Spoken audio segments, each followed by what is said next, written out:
الحمد لله نحمده ونستعينه ونستغفره ونؤمن به ونتوكل عليه ونعوذ بالله من شرور أنفسنا ومن سيئات أعمالنا من يهد الله فلا مضل له ومن يضلل فلا هادي له ونشهد أن لا إله إلا الله وحده لا شريك له ونشهد أن سيدنا ومولانا محمدا عبده ورسوله الذي أرسل رسوله بالحق بشيرا ونذيرا وداعيا إلى الله بإذنه وسراجا منيرا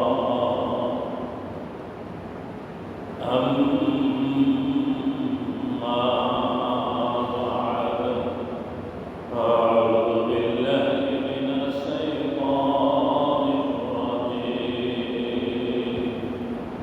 بسم الله الرحمن الرحيم إن الله وملائكته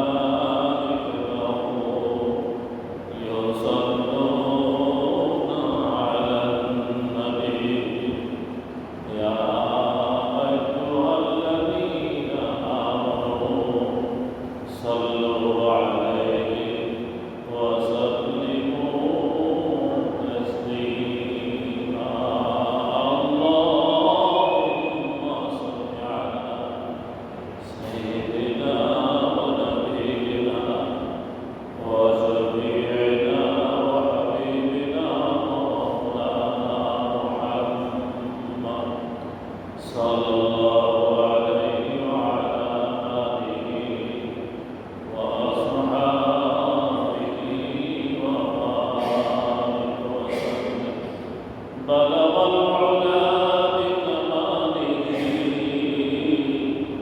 كشف الدجى بجماله حسنت جميع خصاله صلوا عليه وآله الحمد لله الله দরবার লাখো শুকরিয়া যে আল্লাহ রাব্বুল আলামিন আমাদেরকে পবিত্র জুমার দিন আল্লাহ রাব্বুল আলামিন জুমার নামাজ পড়ার উদ্দেশ্যে আল্লাহর ঘরে আমাদেরকে আসার মতো তৌফিক দান করেছেন।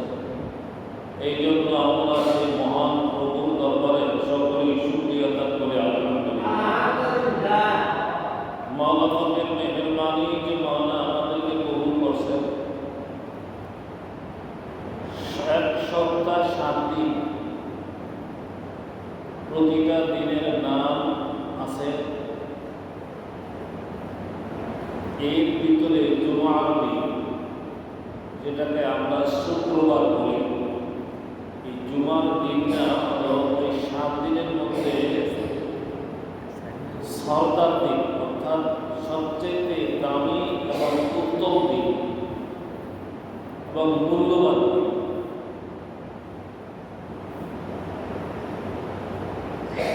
কিতাবের ভিতরে আসছে এই জুমার দিন কোনো ব্যক্তি যদি জুমার নামাজ পড়ার উদ্দেশ্যে আল্লাহর ঘর থেকে মসজিদের দিকে রওনা দেয়, সে যেন হজের জন্য রওনা দেয়। অর্থাৎ জুমার দিন কোনো ব্যক্তি যখনই আজান শুনে মসজিদের দিকে সে ধাবিত হয়, দুনিয়াবি কোনো কাজ কাম সে আর করে না। আসলে জুমার দিন দুনিয়াবি কাজ করা জুমার আজানের পরে নিষেধ। কর্ম পেশা কিনা সব কিছু নিষেধ। আল্লাহ নিষেধ ঘোষণা করছে। আল্লাহ বলে ইদা নুদিয়া লিস-সালাতি মিন ইয়াউমিল জুমআহ, যখন তোমাদেরকে জুমার দিন সালাতের জন্য নামাজের জন্য ডাকা হয়, আহ্বান করা হয়, ফাসআউ ইলা যিকরিল্লাহি ওয়া যারুল বাই'আ, তোমরা কি করো? তোমাদের বেচা কিনা সব কিছু বন্ধ করে দিয়ে ধাবিত হও আল্লাহ স্মরণের জন্য। আল্লাহ স্মরণের দিকে, আহ্বানের দিকে তোমরা ধাবিত হও। জুমার দিনটা হলো যখনই জুমার আজান হবে, মুয়াজ্জিন আল্লাহর পক্ষ থেকে ডাক দিবে, তখন ধাবিত হওয়া এবং মসজিদের দিকে ধাবিত হওয়া, প্রস্তুতি নেওয়া, এর ব্যতি রেখে অন্য কোনো কাজ করা নিষেধ। আল্লাহ নিষিদ্ধ ঘোষণা করছে, হারাম ঘোষণা করছে। এই জন্য জুমার মসজিদে কোনো ব্যক্তি যদি ধাবিত হয় আসে, যে আল্লাহ রাসূল বলেন এটা এত বড় দামি দিন, সেজন্য হজের সওয়াব পাওয়ার আশা হজের দিকে ধাবিত হবে। আল্লাহ রাসূল বলেন মসজিদে আসছে, মসজিদের আদব ঠিক রাখছে, নামাজ পড়ছে, আল্লাহর ইবাদত যতটুকু আছে ততটুকু করে সে আবার মসজিদ থেকে বের হয়ে গেল, সে যেন হজের সওয়াব নিয়ে বাহির হয়ে গেল। এই জন্য আমাদের জন্য একটা মূল্যবান দিন জুমার দিন, হজের সওয়াবের দিন, পাওয়ার দিন। একটা হজ সে সওয়াবের পায়ে সে মসজিদ থেকে বের হবে যদি ডাকার সাথে সাথে সে মসজিদের দিকে ধাবিত হয়। আল্লাহ রাসূল বলেন, হাদিসের মধ্যে আছে, প্রথম দিন দল বা তিন ব্যক্তি মসজিদে ঢুকে আযানের পর ইমাম খুতবা দেওয়ার আগ পর্যন্ত কোনো যে ব্যক্তি মসজিদে আসে, মসজিদের দিকে আসতেছে, সর্বপ্রথম যে ব্যক্তি আসে, যেই দল আসে, তাকে আল্লাহ রাব্বুল আলামিন একটা উট কুরবানির সওয়াব দান করেন। বলেন সুবহানাল্লাহ। কিয়ামতের ময়দানে আমলনামায় দেখবে অনেক উট কুরবানির সওয়াব। আমি তো জিন্দেগিতে কোনোদিন কুরবানি করি নাই, উট কুরবানি করি নাই, আমার নাম আমলনামায় এত সওয়াব আইলো কত? ফেরেশতাগণে বলবো, ফেরেশতারা আমার আমলনামায় তো এত, আমি তো কোনোদিন উট কুরবানি করি নাই, তা আমার আমলনামায় উট কুরবানির সওয়াব আইলো কত? তখন বলবো, জুমার দিন জুমার মসজিদে তুমি সকলের আগে গেছো, মসজিদে সর্বপ্রথম তুমি ঢুকছো, এই মসজিদের দরজার সামনে ফেরেশতারা দাঁড়িয়ে আছে, ওয়েলকাম দিতেছে, স্বাগতম দিতেছে। যারা আসছে তাদেরকে ওয়েলকাম এবং স্বাগতম দেয়, আর পর্যায়ক্রমে তাদের আমলনামায় সওয়াব লিখতে থাকে। হাদিসের মধ্যে আছে, আল্লাহ রাসূল বলেন, এর পরের যে দল, যে ব্যক্তি ঢুকে, আল্লাহ রাব্বুল আলামিন তাকে একটা গরু আল্লাহর রাস্তায় কুরবানি করার সওয়াব দেন। এরপরে যে ব্যক্তি, যে দল মসজিদে ঢুকলো, তাকে আল্লাহ রাব্বুল আলামিন একটা বকরি কুরবানি করলে যে সওয়াব, ছাগল কুরবানি করলে যে সওয়াব, সেই সওয়াব আল্লাহ রাব্বুল আলামিন তার আমলনামায় দান করবেন। বলেন সুবহানাল্লাহ। তাহলে জুমার দিনটা কত বড় দামি। মসজিদে আসলে সওয়াব আছে, কিন্তু এই যে এক্সট্রা কিছু সওয়াব, এটা জুমার দিনের জন্য আগে আসতে পারলে সওয়াবগুলি পাবেন। এরপরে বলা আছে, যে দল, যে ব্যক্তি আসবে, তাদেরকে আল্লাহ রাব্বুল আলামিন একটি মুরগি আল্লাহ রাস্তায় দান করবে, যে সওয়াব, সেই সওয়াব আল্লাহ দান করবে। পরে যে ব্যক্তিরা আসবে, যে দল আসবে, তাদেরকে আল্লাহ রাব্বুল আলামিন আল্লাহ রাস্তায় ডিম দান করবে, যে সওয়াব, সেই সওয়াব আল্লাহ দান করবে। এরপর খুতবা যখন শুরু হবে, তখন সমস্ত ফেরেশতারা তাদের আমলনামা বালা বন্ধ করে দিয়ে ওই গেটের যেই বালা ওই বালাটা বন্ধ করে দিয়ে তারা খুতবা শুনতে থাকে। জুমার দিনটা বড় দামি দিন, আল্লাহ দান করছেন, বড় মূল্যবান দিন। যাই হোক, আমার আলোচনা আজকে যেটা আমি গেছি সেটা হলো দোয়া করা, মৃত্যু ব্যক্তিদের জন্য দোয়া করা। মৃত্যু ব্যক্তি যারা পৃথিবী থেকে বিদায় হয়ে গেছে, যারা এই পৃথিবীতে আর আসবে না, এই পৃথিবী থেকে বিদায় হয়ে গেছে, যারা এই পৃথিবী থেকে বিদায় হয়ে গেছে, তাদের আমলনামা বন্ধ হয়ে গেছে, তাদের কর্ম বন্ধ হয়ে গেছে, তাদের আর কর্ম নাই। যে যেটুকু কর্ম করব তার ফলাফল সে আল্লাহর কাছে ততটুকু পাবে। আল্লাহ রাব্বুল আলামিন কোরআনে নিজেই বলছেন, কাহারও আমলের জন্য কেউই, কাহারও পাপের জন্য আপনি পাপ করছেন, আপনার পাপের জন্য আরেকজন শাস্তি ভোগ করবে। আপনার পাপের জন্য আপনি শাস্তি ভোগ করবেন। আপনি গুনাহ করছেন, আপনার গুনাহের জন্য আপনি শাস্তি ভোগ করবেন। এই শাস্তি অন্য কেউ দিবে না। কথা বুঝে এসছে? অন্য কেউ নেবে না। এইভাবে যার যার আমলের ফলাফল শেষে পাবে আল্লাহর দরবারে। মৃত্যু ব্যক্তি যখন মৃত্যু হয়ে যায়, সে পৃথিবী থেকে চলে যায়, তার যে কর্মের আমলনামা, সে যে কাজগুলি করত, একটা আমলনামা আছে, বালাম আছে, আল্লাহ রাব্বুল আলামিন দুই কাঁধের ফেরেশতাকে দিছিল, দুই কাঁধের ফেরেশতারে দায়িত্ব দিছিল। কিরামান কাতিবিন, এই দুইজন ফেরেশতাতে কিরামান কাতিবিন, দুইজন ফেরেশতা, ডানে একজন বামে একজন, এই দুইজন ফেরেশতা আমাদের সাথে কন্টিনিউ আছে। যেখানে যাই তারা সেখানেই আমাদের সাথে আছে। আমরা ঘুমাই তারা আছে, আমরা যেখানে যাই, সারা পৃথিবী যে কোনো জায়গায় আমরা যাই, তারা আমাদের সাথে সাথে আছে। তারা আমাদের থেকে সরবে না মৃত্যুর আগ পর্যন্ত। যখন আমাদের মৃত্যু হয়ে যায়, সঙ্গে সঙ্গে তাদের ডিউটিও বন্ধ হবে, আর তাদের কোনো ডিউটি নেই, তারা আমাদের সাথে আর নাই।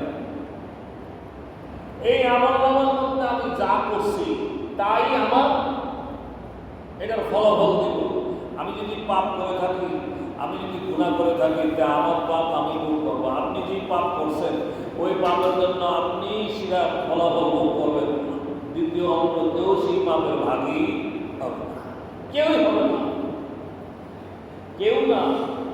যেই সন্তানের জন্য, স্ত্রীর জন্য, যেই ভাই ব্রাদার, আত্মীয় স্বজন, বিশেষ করে পরিবার পরিজনের জন্য, সন্তান স্ত্রীর জন্য আমি নামাজ পড়ি না, আল্লাহর হুকুম মানি না, কাজ করি, কর্ম করি, দেখাই কাজের জন্য পারি না, যেই কামাই রোজগার করে যে স্ত্রী সন্তানকে খাওয়ায়, যাদেরকে ভরণ পোষণ দিয়ে চুরি করি, ডাকাতি করে, হাইজাক করে, কত অবৈধ অর্থ জোগাড় করে সন্তানের পেছনে খরচ করি, স্ত্রীর পেছনে খরচ করি, তারা কিন্তু আমার পাপের বোঝা হবে না। তাদেরকে জিজ্ঞাসা করবেন, দেখবেন তারা বলবেন এর দায়ভার আপনারা। স্ত্রীকে জিজ্ঞাসা করেন, স্ত্রী পরিষ্কার বলবে, তোমার এই পাপের দায়ভার তো আমি না, আমার ভরণ পোষণের দায়িত্ব তুমি নিছ, তুমি বৈধ হতে আনছো না অবৈধ হতে আনছো, এটা তো আমার দেখার বিষয় না।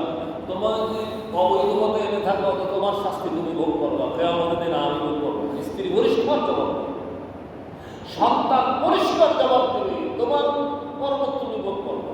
সুতরাং কেউই আমার এই পাপের বোঝা কেউই নেবে না, কেউই আমার সাথে শরীক হবে না। গুনার জন্য যে পাপে আমার শাস্তি দিব, আমার সন্তান একটু ভাগিদার হইব, আমার স্ত্রী ভাগিদার হইব। স্ত্রী ভাগিদার হইব কোনটা? দুনিয়াতে যে সম্পদ হয়ে গেছে, এটা বৈধ হতে হয়ে গেছি, রেখে গেছি, আর অবৈধ হতে রেখে গেছি, এইটার ভাগিদার তারা হইব, ভাগ কটক করে খাবে। কিন্তু আমি যে অন্যায় পথে যা করলাম, এর জন্য আমার স্ত্রী ভাগিদার হবে না, সন্তানও ভাগিদার হবে না, আমার আত্মীয় স্বজন কেউই ভাগিদার হবে না। সবাই পরিষ্কার জবাব দেবে, কিভাবে তুমি আয় করে আনছো তোমারটা তুমি বলো,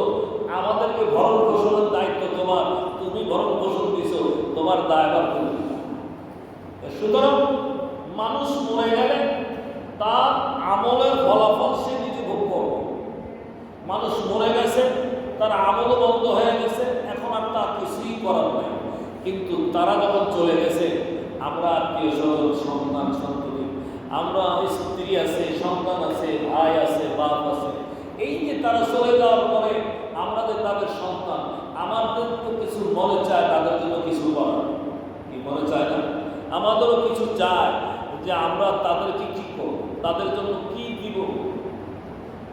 এই জন্য আল্লাহ রাব্বুল আলামিন বলে দিয়েছেন তাদের জন্য দোয়া করো, তাদের জন্য কি করো?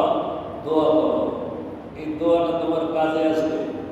বরজাখ, আলমে বরজাখ বলা হয় কোনটাকে?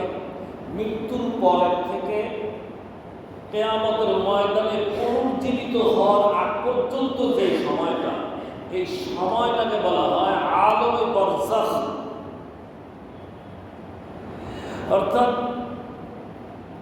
মানুষ মরে যায়, যদি কোনো ব্যক্তি মরে গিয়ে আগুনে করে ছাই হয়ে যায়, ওই ছাইয়ের মধ্যেই তার বরজাখ।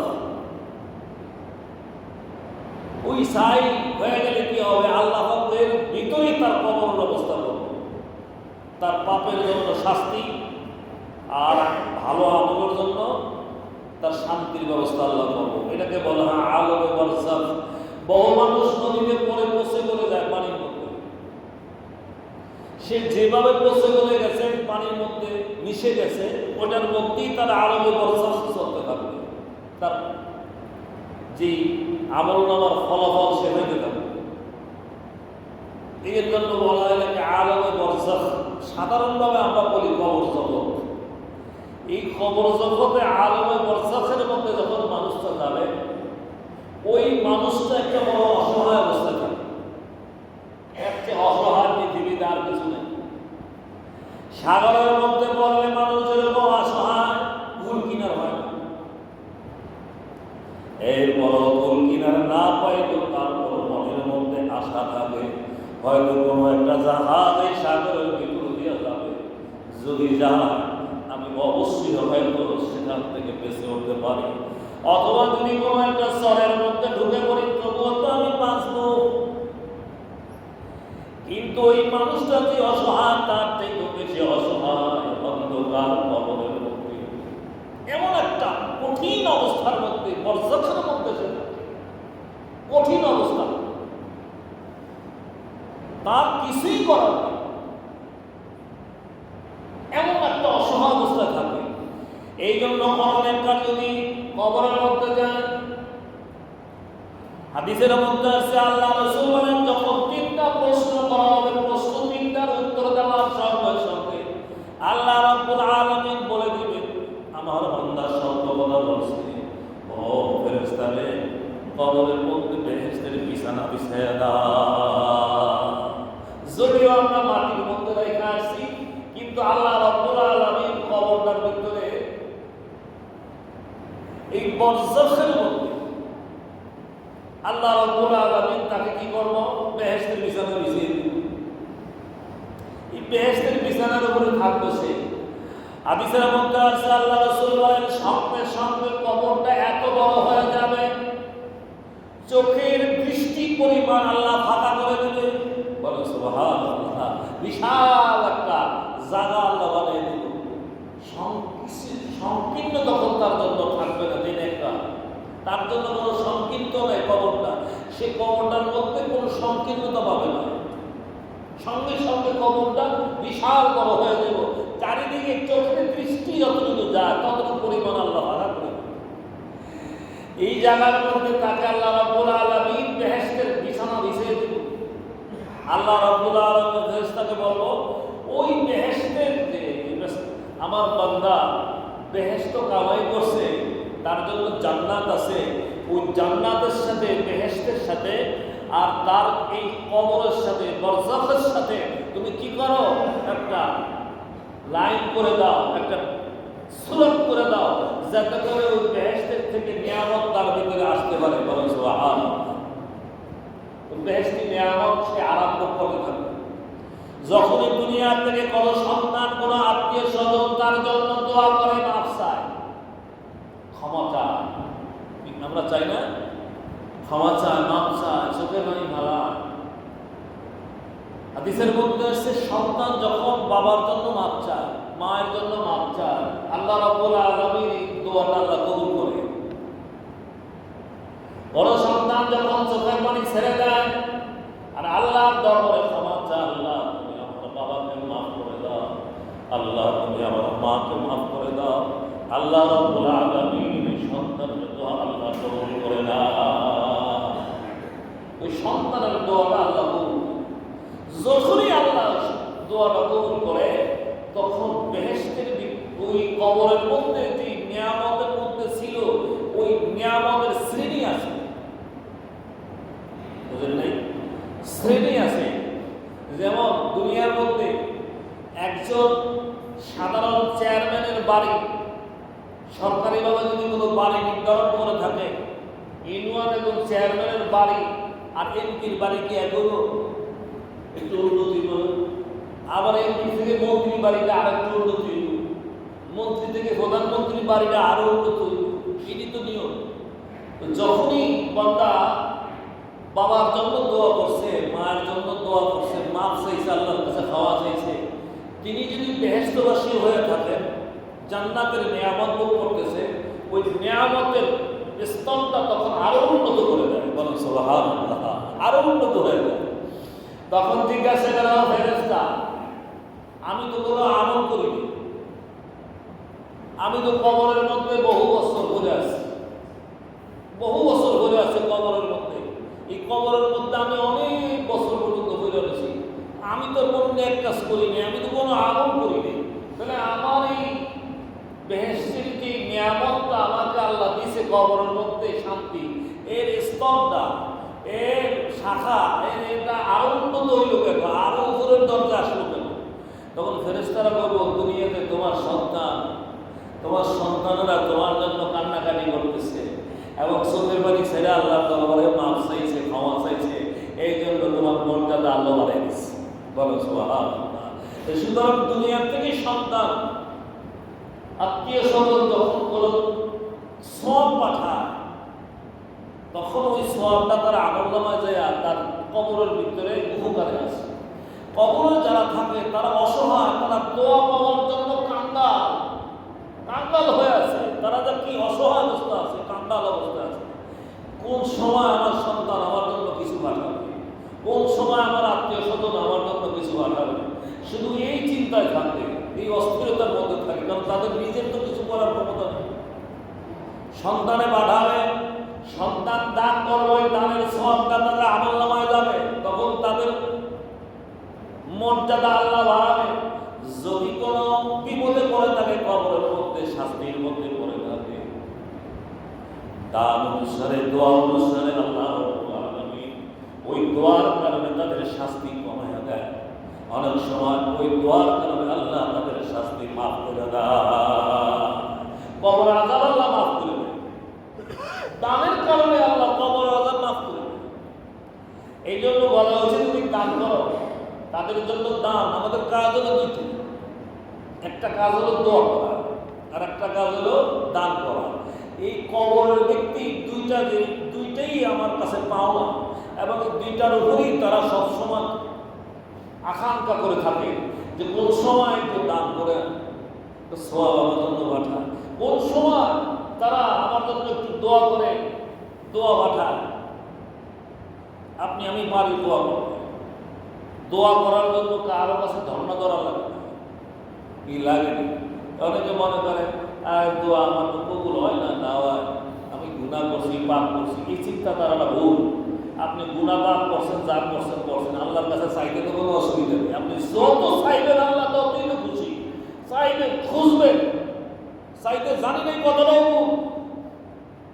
আমি চাইতে জানি না কেমনে চাই, আর আপনি যেভাবে চাইতে জানেন আল্লাহ, মনের একটা আকাঙ্ক্ষা তো আল্লাহ জানে, যেভাবে পারেন সেভাবে আল্লাহর কাছে আপনি চান। এই জন্য দোয়া নিজে করা সবচেয়ে বেশি উত্তম। দোয়া করা, দোয়া চাওয়া, আর একজনের কাছে দোয়া চাইতে পারেন, যা ভাই আমার বাবার জন্য দোয়া করবে, আমার মার জন্য দোয়া চাই, আমার বাবার জন্য দোয়া চাই, আমার দাদার জন্য দোয়া চাই, আমার নানার জন্য দোয়া চাই। কি কথা ঠিক আছে? এই নানার জন্য, দাদার জন্য, বাবার জন্য, মায়ের জন্য দোয়া চাইতে পারেন।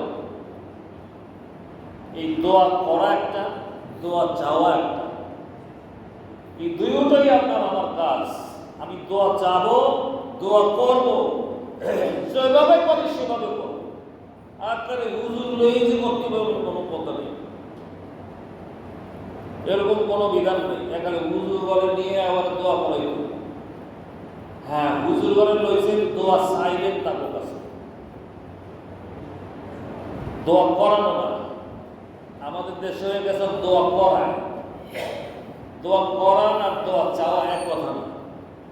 আর দোয়া নিজে করা আর একজনকে দোয়া করানো আর দোয়া চাওয়া আকাশ পাতাল ব্যাপার।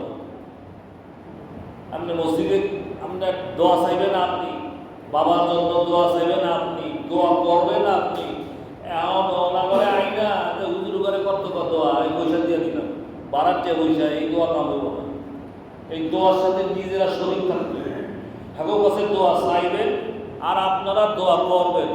আপনারা চাইবেন আর দোয়া আপনারা করবেন, উভয় একসাথেও দোয়া করবেন, তখন আল্লাহ দোয়া কবুল করবো। আপনি দোয়া নিজেও করবেন না, দোয়া চাইবেনও না, হুজুর ঘরে দিয়ে দোয়া করবেন, এই দোয়া হবো না, এই দোয়া কাজ হবো না। কথা বুঝে হচ্ছে? এই দোয়া কাজ হবো না।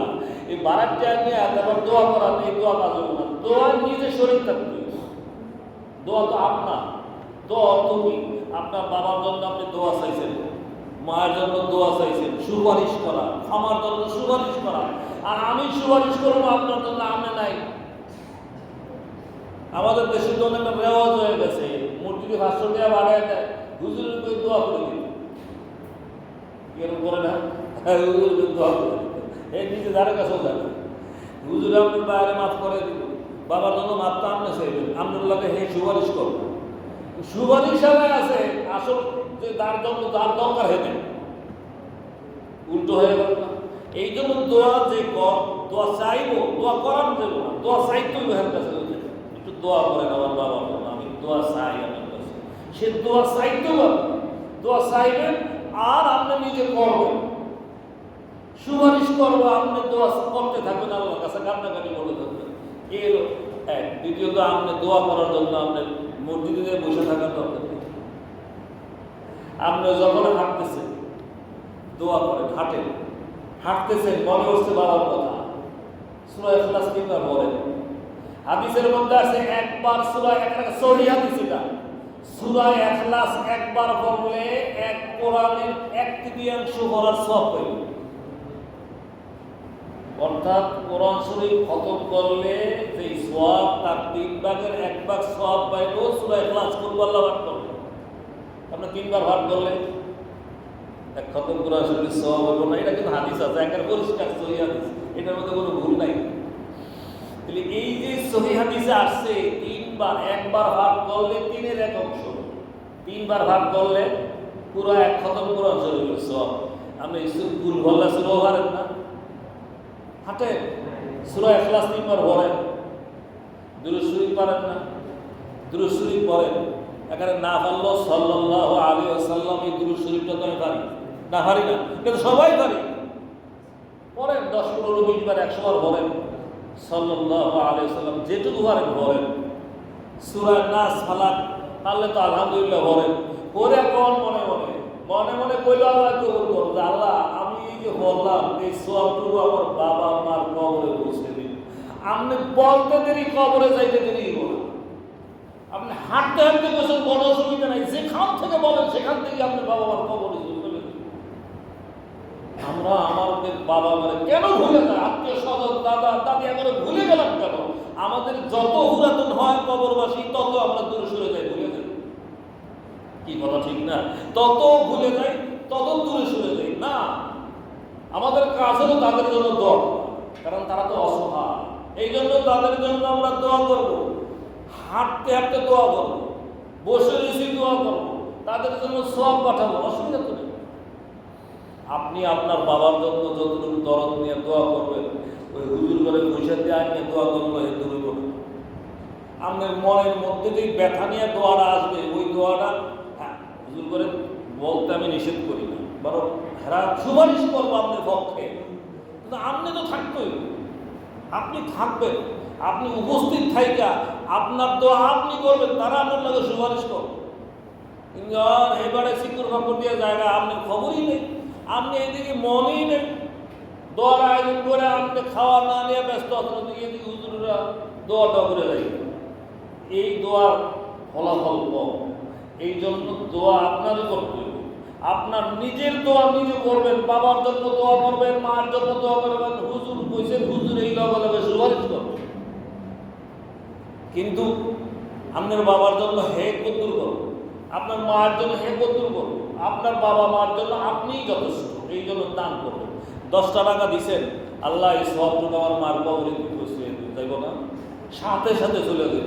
10টা টাকা দান করছেন, আল্লাহ এই সবটুকু আমার বাবার কবরে বসিয়ে দেব, মুহূর্তের মধ্যে চলে দেব, গুরুলি মিস আছে, এটা যাইতে মিস নেই। যদি হালাল টাকা হয়, শক্ত আছে টাকাটা হালাল হইতে, আরাম টাকা না, আরাম হয়ে যাবো না, বরং গুলো হইব। আপনি দান করছেন গুলো হইব, কোনো হারাম টাকা আপনি দান করেন, হারাম টাকা সব দিয়ে দান করলে উল্টা গুণা হয়। কথা বুঝে আসছে, হারাম টাকা না, হারাম টাকা দান যদি সোয়াবের নিয়ে দান করে সে উল্টা আরো গুণাগার হইব। হারাম না, হালাল টাকা, হালাল টাকা থেকে আপনি বাবার জন্য দান করেন, মায়ের জন্য দান করেন, আপনি নিজে সবসময় নামাজ পড়ে দোয়া করেন। এই কথা ঠিক আছে না? নামাজ পড়ে দোয়া করেন, নামাজ পড়তেছেন, নামাজ শেষে আল্লাহর কাছে হাত তোলা, আল্লাহ আমি নামাজ পড়ছি, এখন তুমি আমারে মাফ করো, আমার বাবা মারা তুমি মাফ করে দাও, আমার মা বাবাকে তুমি মাফ করে দাও। আল্লাহ দোয়া শিখিয়ে দিছে না, রব্বির হামহুমা কামা রাব্বায়ানি সগীরা। এর অর্থটা কি? আল্লাহ আমার মা বাবা শিশুবেলা আমাদের যেরকম অসহাবস্থায় লালন পালন করছে, এখন কবরের মধ্যে তারাও এরকম অসহায় আছে, আমারা যেরকম তারা লালন করছে, তুমি কবরের ভিতরে তাদেরকে সেরকম লালন পালন করো। বলে সুবহানাল্লাহ, আল্লাহ শিখিয়ে দিছে নিজে কোরআনের ভিতরে কিভাবে দোয়া করতে হবে, সেটা শিখিয়ে দিচ্ছে। এই জন্য খালি রমজান এলে বাবার জন্য দোয়া করায়, হুজুর করে দিয়ে, এটা না। রমজান আইসে খালি দোয়া আর দোয়া নাই, 12 মাস আর দোয়ার খবর নাই, তা না। প্রতিদিন তাদের জন্য দোয়া, প্রতিদিন প্রতিদিন তাদের জন্য দোয়া। সকালে